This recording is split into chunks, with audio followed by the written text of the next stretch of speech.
Hello guys, स्वागत है आपका हमारे यूट्यूब चैनल एक्सेल एडवर्ड्स में। मेरा नाम है कामेश। आज की वीडियो में हम डिस्कस करने वाले हैं एक्सेल वीवीए के बारे में।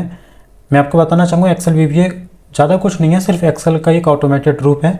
जैसे कि हम एक्सेल में जो काम करते हैं वो मैनुअली करते हैं, यानी कि किसी कोड को लिखना, किसी फंक्शन को लिखना, किसी वैल्यू को लिखना, वो सारा मैनुअली होता है। जबकि एक्सेल वीवीए में हम जो भी काम करते हैं वो कोडिंग के थ्रू करते हैं। हमें सिर्फ एक कोड लिखना होता है, कोड लिख के उसको रन करेंगे तो सारा काम एक्सेल में ऑटोमेटिकली हो जाएगा। हमें ज़्यादा कुछ करने की रिक्वायरमेंट इस जगह है नहीं।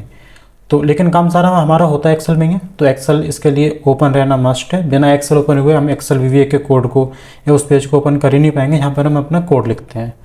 तो आपसे मेरी गुजारिश है, आप इस वीडियो के लास्ट तक बनी रहिए। हम वीडियो में डिस्कस करेंगे कोड को कैसे लिखते हैं, कोड कहाँ लिखते हैं, जिस कोड जहाँ पे हम कोड को लिखते हैं उस पेज को क्या बोलते हैं। और मेरा आपसे वादा है कि आप इस वीडियो को देखेंगे तो आपको पता लगेगा कि इससे इजी तरीका एक्सेल वीवीए के कोड को लिखने का हो ही नहीं सकता। सबसे इजी मेथड मैं आपको शेयर करने जा रहा हूँ। तो आपसे मेरी गुजारिश है कि आप इस वीडियो के लास्ट तक बने रहिए। हाँ, एक बात और, वीडियो के लास्ट में आपको एक ईमेल आईडी शेयर करूँगा। उस ईमेल आईडी पर आप अपने क्वेश्चन को जो एक्सेल वीवीए से रिलेटेड हैं, जो भी आपको प्रॉब्लम आती है एक्सेल वीवीए, एक्सेल इससे रिलेटेड, आप हमें मेल के द्वारा सेंड कर सकते हैं।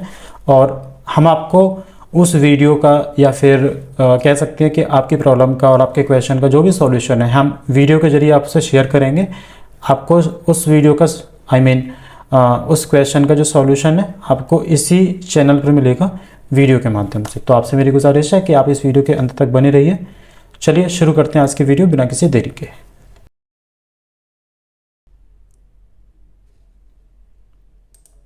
सबसे पहले हम सीखेंगे कि एक्सेल वीवीए को स्टार्ट कैसे करते हैं, यानी कि कोड कहाँ लिखते हैं। तो उसको लिखने के लिए हमें एक टैब ऐड करना पड़ेगा, जैसे कि होम टैब है, इंसर्ट है, ड्रॉ है, पेज लेआउट है। इसी तरीके से एक टैब और होता है जिसको हम बोलते हैं डेवलपर टैब। डेवलपर टैब आपको कहाँ मिलेगा?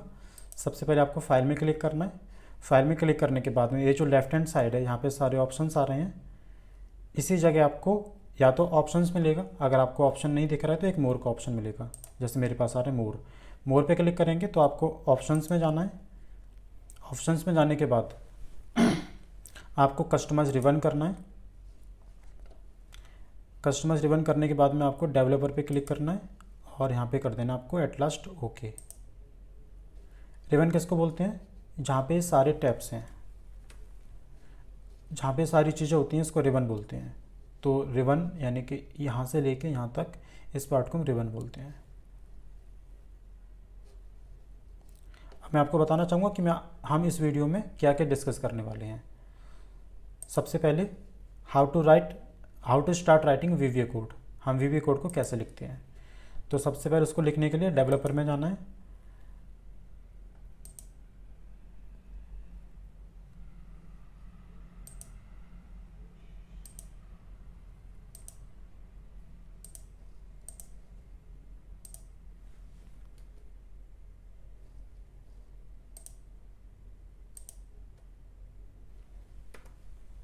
डेवलपर में जाने के बाद आपको विजुअल बेसिक पे क्लिक करना है। यहाँ क्लिक करने के बाद आपको एक पेज ऐसा आपको मिलेगा। तो इस पेज को बोलते हैं मॉड्यूल। मॉड्यूल यानी कि उस पेज को बोलते हैं जहाँ पे वीवीए कोड को लिखा जाता है। तो सबसे पहले हमें कोड लिखने से पहले सबसे पहले उस कोड का यानी कि उस फॉर्मूले का नाम देना पड़ता है। अब मान लो हमें उसका नाम देना है, तो नाम देने के लिए सबसे पहले आप लिखोगे सब स्पेस, उसके बाद जिस नाम से आपको मैक्रो यानी कि कोड बनाना है उसका नाम आपको देना है। अगर मैं बोलूँ यहाँ पे एक्सेल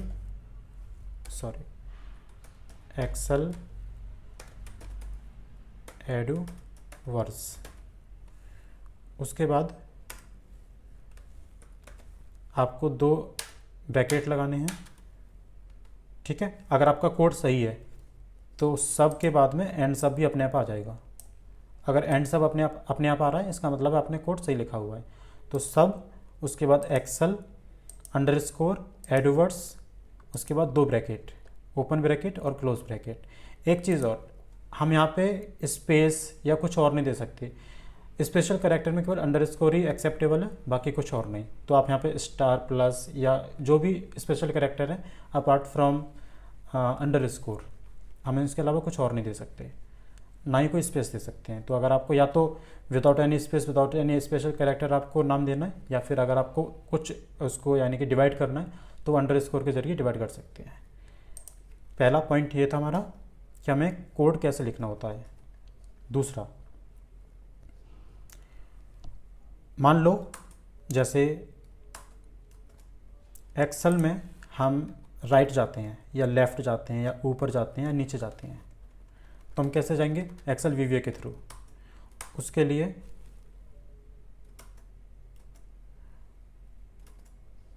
कोड आपको लिखना होता है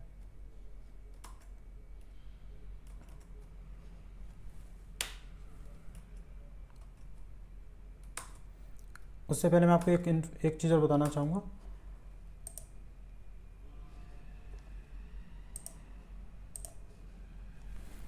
एक्टिव सेल क्या होता है?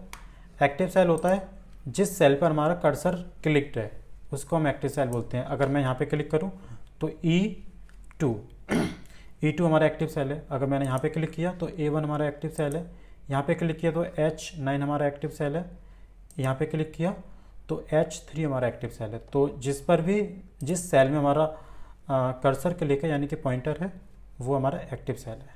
दूसरा, मान लो हमें कर्सर को राइट मूव कराना है, राइट की तरफ, तो कैसे करेंगे? कहाँ से करेंगे? सबसे पहले तो एक्टिव सेल डॉट, उसके बाद आपको करना है ऑफसेट, ब्रैकेट लगाना है 1,0 डॉट सिलेक्ट। इसके बाद आपको कोड रन करना है। अगर आपका, जैसे मैंने आपको पहले बोला था, अगर आपका कोड सही लिखा हुआ है तो मैंने ये स्मॉल में लिखा था, ये ऑलरेडी कैपिटल में हो गया अपने आप ऑटोमेटिकली। कोड में रन करना है। रन करने के कई सारे तरीके हैं, मैनुअली और एक शॉर्टकट की से। अगर आपको मैनुअली रन करना है यानी कि बटन से रन करना है तो ये होता है F5 के ज़रिए हम कोड को रन कर सकते हैं। F5 का मतलब है कि आप सब से लेके एंड सब के बीच में जितने भी कोड लिखे हुए हैं सारे एक बार में रन हो जाएंगे।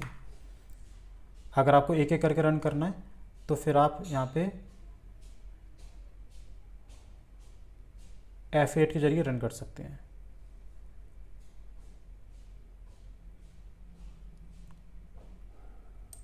तो हम एक बार F8 के जरिए रन करेंगे और एक बार F5 के जरिए। तो F8 के जरिए मैंने रन किया,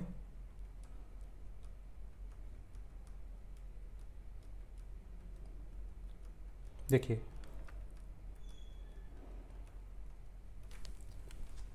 F5 करेंगे डायरेक्ट रन हो जाएगा। मैंने इसको यहाँ पे क्लिक किया था, F5 करेंगे रन हो गया, फिर से रन हुआ, फिर से रन हुआ, फिर से रन हुआ, फिर से रन हुआ। तो ये बार बार रन हो रहा है। और एक्टिव सेल डॉट ऑफसेट 1,0, ये 1,0 का मतलब है, 1 का मतलब है रो और 0 का मतलब है कॉलम। कॉलम हमने 0 रखा, इसका मतलब हुआ कि कॉलम चेंज नहीं होगा, सिर्फ रो चेंज होगी। अगर मैं रो में 1 की जगह 2 कर देता हूँ तो क्या होगा? और सपोज कीजिए यहाँ पे क्लिक है, F5 करेंगे, फिर F5 किया, अभी 5वें नंबर पे है, 5वें रो में है, अब 7 में आएगा, देखो 7 में आ गया, अब 9 में आएगा, सॉरी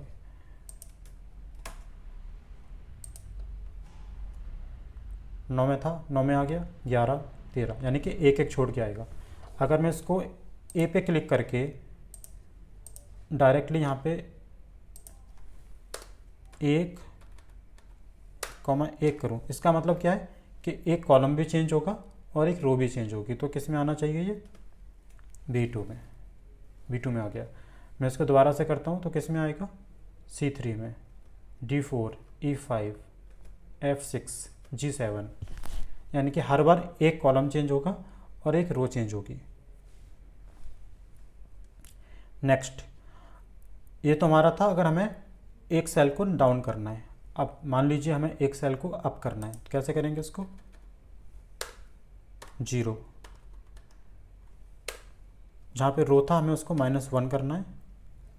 -1 करने के बाद में F5 करना है आपको। F5 किया, रन होने लगा, फिर F5 किया, फिर F5 किया, फिर F5, फिर F5। अब देखिए मैं इसके बाद दोबारा से F5 करूँगा तो एक एरर मैसेज देगा, एक एरर मैसेज आ गया। एरर मैसेज आया क्यों, इसको समझते हैं। हमने माइनस लगा दिया था रो में, यानी कि हर बार एक सेल ऊपर जाएगा, तो G1 पे आ गया। 1 से ऊपर तो कोई सेल होता नहीं है, तो इससे ऊपर जा ही नहीं सकता। दैट इज़ द रीज़न कि ये हमें एरर दे रहा है। हम इस कोड को स्टॉप कर देंगे। नेक्स्ट हमने सीखा ऊपर जाना और नीचे आना।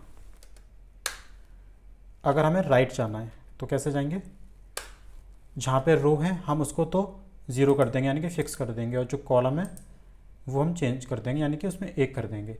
राइट जाने का मतलब ये होता है कि हम कॉलम चेंज कर रहे हैं। तो G से H में जाना है, H से I में जाना है, I से J में जाना है, J से K में जाना है, इस टाइप से। तो F5 करेंगे, H में चले गए, I में चले गए, फिर J में, फिर K, इस तरीके से। अगर मैं यहाँ पे A पे क्लिक कर दूँ और इसको दोबारा से रन करूँ, F G G H I J K L, इस तरीके से। अगर हमें जस्ट इसको रिवर्स करना है तो कैसे करेंगे, जहाँ पे हमने 1 लिखा था वहाँ -1 लिख देंगे, वापस आने लगे। देखिए, तो अभी हमने सीखा प्लस कैसे करना है। तो इसमें देखिए एरर मैसेज आ गया, और एरर मैसेज आने का रीज़न ये है कि ए से पहले, यानी कि A1 से पहले कोई सेल है ही नहीं, इस वजह से एरर मैसेज दे रहा है। तो इस कोड को भी स्टॉप कर देते हैं। हमने अभी तक क्या सीखा, सबसे पहले एक सेल में नीचे कैसे आते हैं, ऊपर कैसे जाते हैं, राइट कैसे जाते हैं और लेफ़्ट कैसे जाते हैं, ये हमने अभी तक सीखा। नेक्स्ट देखते हैं मैं आगे क्या सीखना है। राइट हो गया हमारा, लेफ़्ट हो गया, 1 सेल डाउन हो गया, 1 सेल अप हो गया। एक्टिव सेल मैंने आपको बता दिया था, the cell in which the mouse is staying, जहाँ पर हमारा माउस रखा हुआ है, जहाँ पर हमारा कर्सर है, वो हमारा एक्टिव सेल होता है। सेल्स,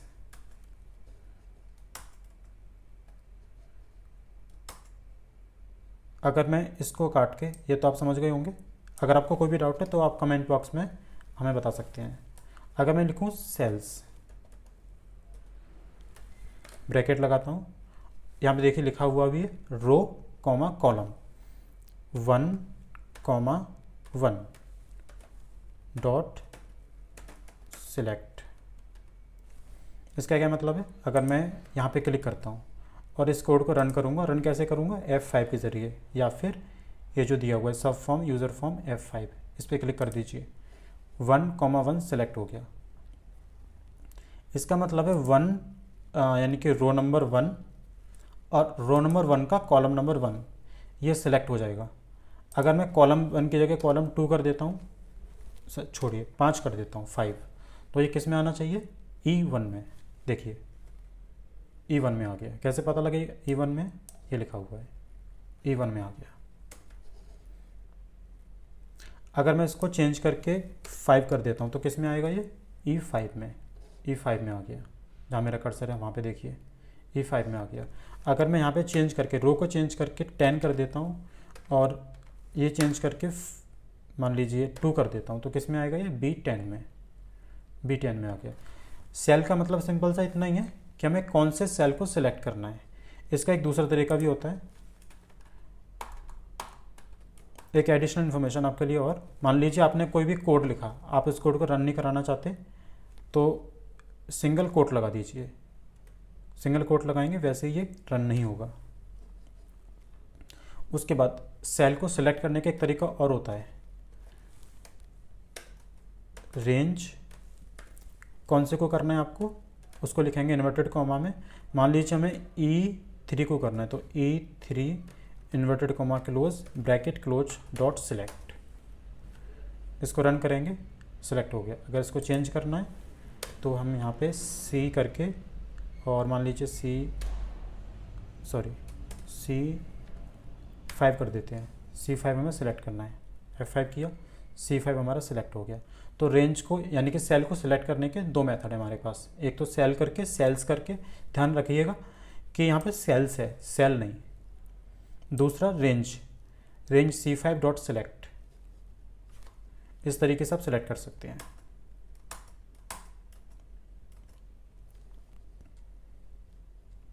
एक्टिव सेल मैंने आपको बता दिया, सेल्स मैंने आपको बता दिया। सेल्स जो होता है रो और कॉलम का कॉम्बिनेशन होता है, जैसे कि सेल्स 1,1, सेल्स 2,2। अब ये तो मैंने आपको बताया था कि हमें किसी भी सेल को सिलेक्ट करना हो। मान लीजिए सेल हमारा ऑलरेडी सिलेक्टेड है या फिर नहीं भी है, हमें उस सेल में कुछ वैल्यू लिखनी है। वैल्यू कुछ भी हो सकती है लिखने के लिए, हमें उस सेल में वैल्यू लिखनी है। तो उस सेल में वैल्यू लिखेंगे कैसे, उसको समझते हैं।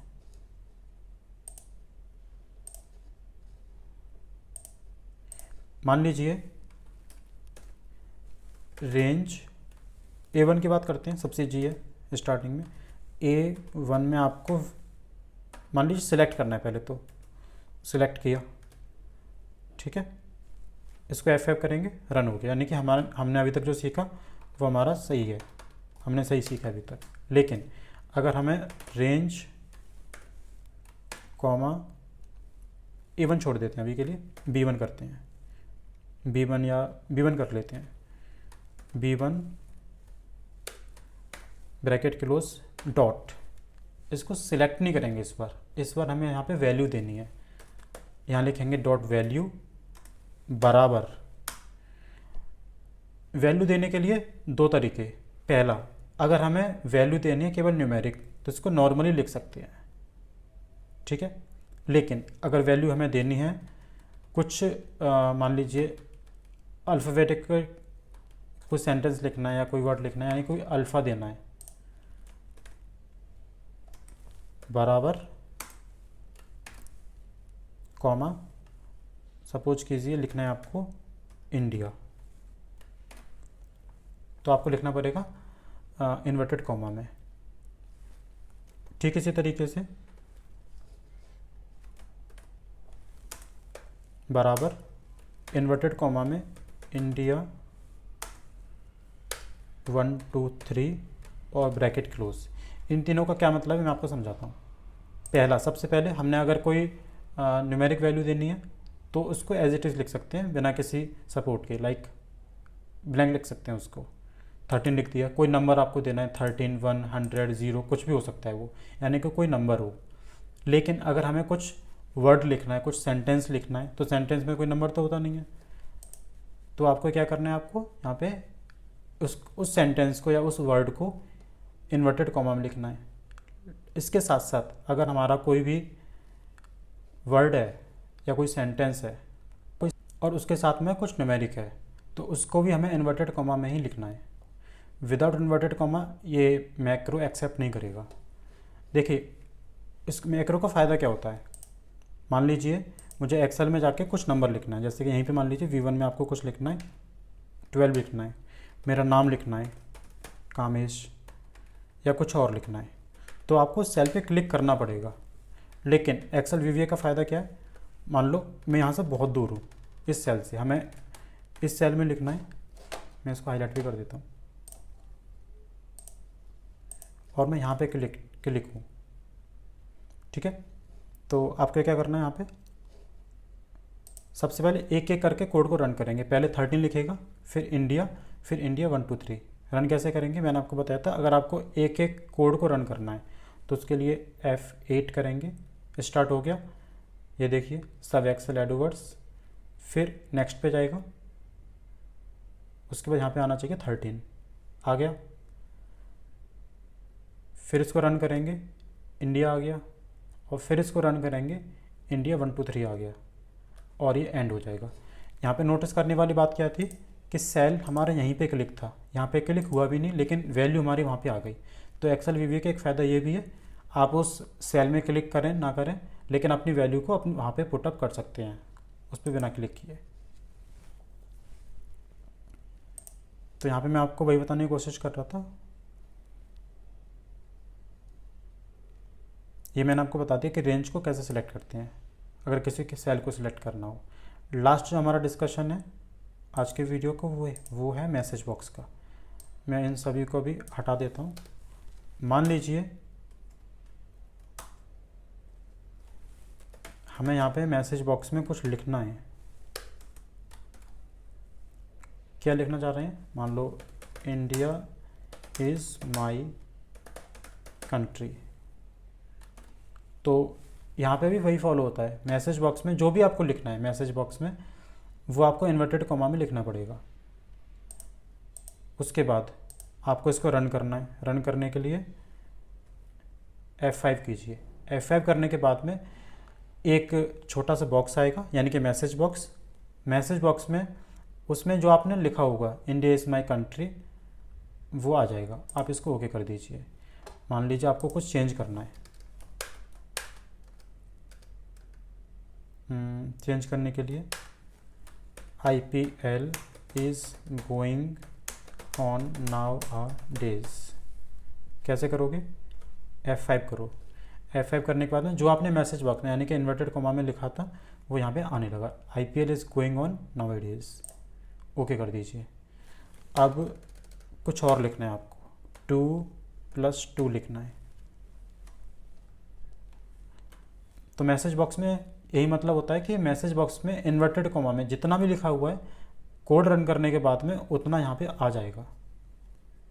ठीक है, तो गाइस आई होप जो मैंने आपको अभी तक बताया है वो आपको क्लियर हो गया होगा।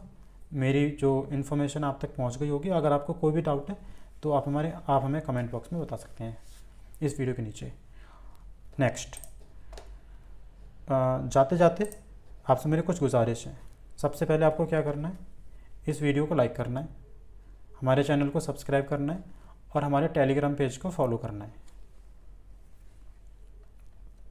उसके बाद मैंने आपको एक प्रॉमिस किया था कि मैं आपको एक ईमेल आईडी दूंगा। तो हमारी जो ईमेल आईडी है वो है exceledwords@gmail.com। आप इस आईडी को नोट कर लीजिए। इसके अलावा जो डिस्क्रिप्शन बॉक्स है मैं इसमें भी आपको ईमेल आईडी शेयर कर दूंगा। आप इस मेल आईडी पे आपके जो भी कह सकते हैं, जो भी आपकी प्रॉब्लम है, जो भी आपके क्वेश्चंस हैं, आप हमें इस ईमेल आईडी पे कमेंट के अलावा यहाँ पे भेज सकते हैं। ठीक है, तो यहाँ पे आप जो भेजेंगे हमें, उसमें आपको पूरी हेल्प की जाएगी। मैं कोशिश करूँगा कि आपकी प्रॉब्लम का रेजोल्यूशन करके आपको इस वीडियो के ज़रिए शेयर कर सकूँ। तो आज के लिए बस इतना ही। आपसे मेरी गुजारिश है कि आप हमारी वीडियो को देखते रहिए। Thank you. जय हिंद।